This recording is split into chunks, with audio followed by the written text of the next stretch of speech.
Assalamualaikum warahmatullahi wabarakatuh. Halo Sobat Filsafat, perkenalkan, saya Salwaniara Ajahra sebagai moderator di video pembelajaran kali ini. Saya juga dibersamai oleh teman-teman saya.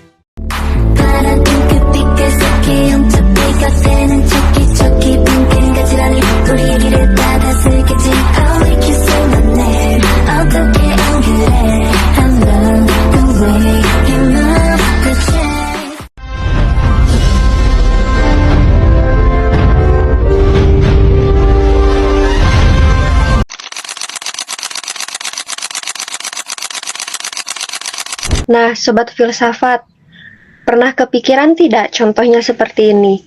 Jika suatu pemerintahan mendirikan pabrik, akan tetapi pabrik tersebut bisa mengurangi dampak pengangguran, akan tetapi pabrik tersebut dapat mencemari lingkungan. Nah, pertanyaan di atas akan dibahas di materi Pancasila dan Pragmatisme. Maka dari itu, pada video pembelajaran kali ini, kita akan membahas pengertian Pancasila, kedudukan dan fungsi nilai-nilai Pancasila, peranan Pancasila, pengertian pragmatisme, tokoh-tokoh pragmatisme, prinsip-prinsip pragmatisme, langkah-langkah problem solving, tujuan pendidikan, serta hubungan Pancasila dan pragmatisme. Yuk kita simak pembahasannya. Yang pertama, pengertian Pancasila. Pancasila sebagai dasar negara berarti seluruh penyelenggaraan negara harus berpedoman pada nilai-nilai Pancasila.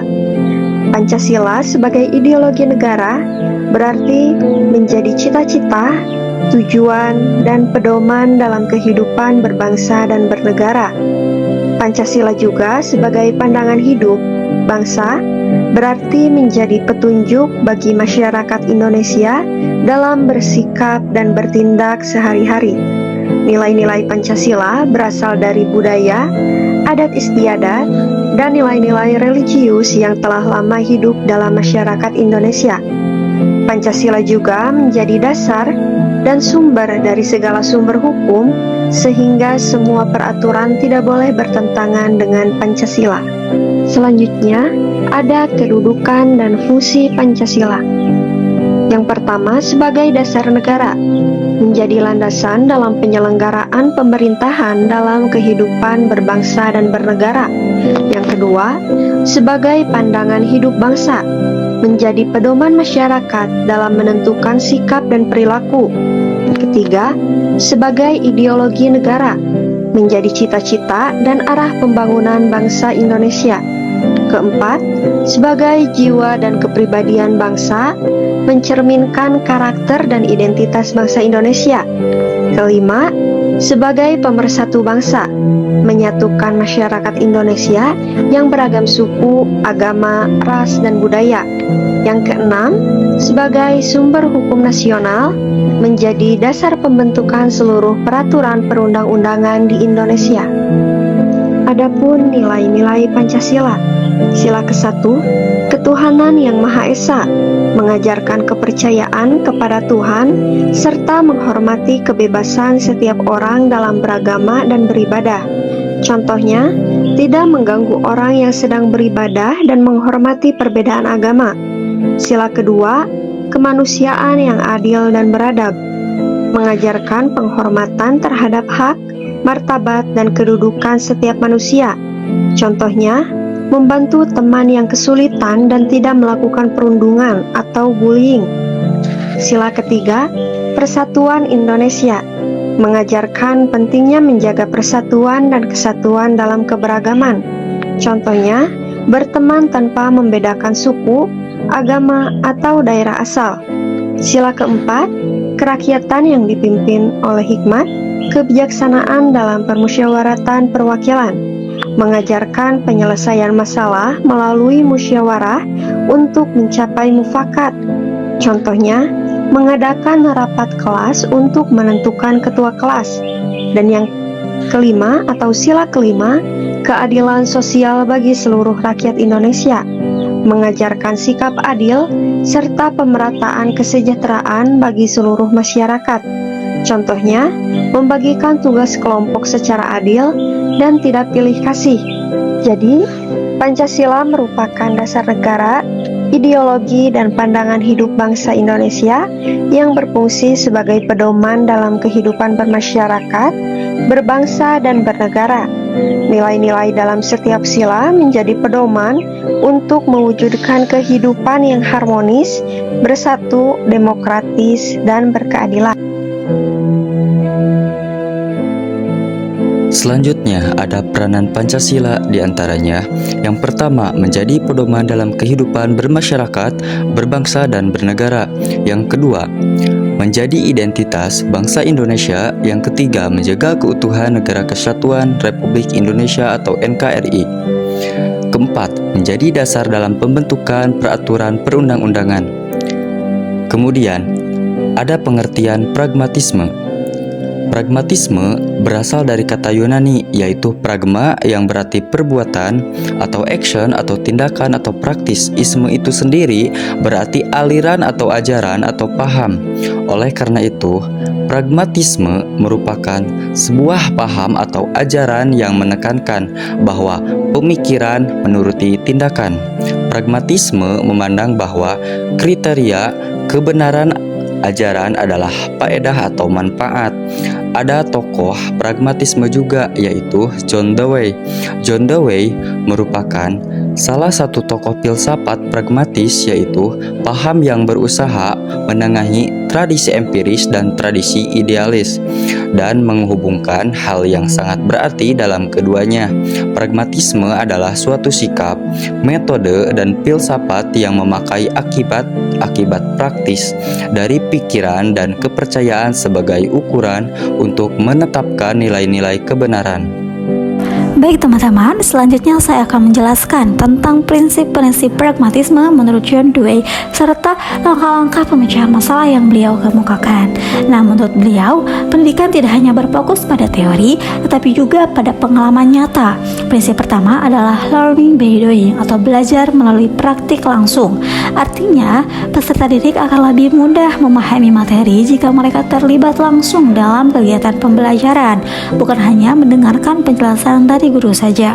Selanjutnya, prinsip kedua adalah problem solving atau pemecahan masalah. Nah, beliau menekankan bahwa pendidikan harus melatih peserta didik untuk berpikir kritis dan mampu mencari solusi terhadap berbagai persoalan yang mereka hadapi. Nah, yang ketiga, pendidikan harus berpusat pada peserta didik. Dalam hal ini, siswa menjadi subjek utama dalam proses belajar, sedangkan guru berperan sebagai pembimbing dan fasilitator. Selanjutnya, beliau juga berpendapat bahwa pengalaman merupakan sumber utama pembelajaran. Pengalaman yang diperoleh siswa dalam kehidupan sehari-hari dapat menjadi sarana untuk membangun pengetahuan yang lebih bermakna. Nah, terakhir, pendidikan merupakan proses yang terus berkembang dan tidak pernah berakhir. Belajar tidak hanya dilakukan di sekolah, tetapi berlangsung sepanjang kehidupan. Oke teman-teman, untuk menerapkan prinsip tersebut, Dewey mengembangkan langkah-langkah problem solving. Yang pertama, mengidentifikasi masalah yang dihadapi. Yang kedua, menjelaskan dan memahami masalah secara lebih mendalam. Yang ketiga, menganalisis penyebab masalah tersebut. Keempat, menyusun hipotesis atau beberapa alternatif solusi yang mungkin dilakukan. Dan yang terakhir, menguji solusi yang dipilih untuk melihat apakah solusi tersebut efektif dalam menyelesaikan masalah.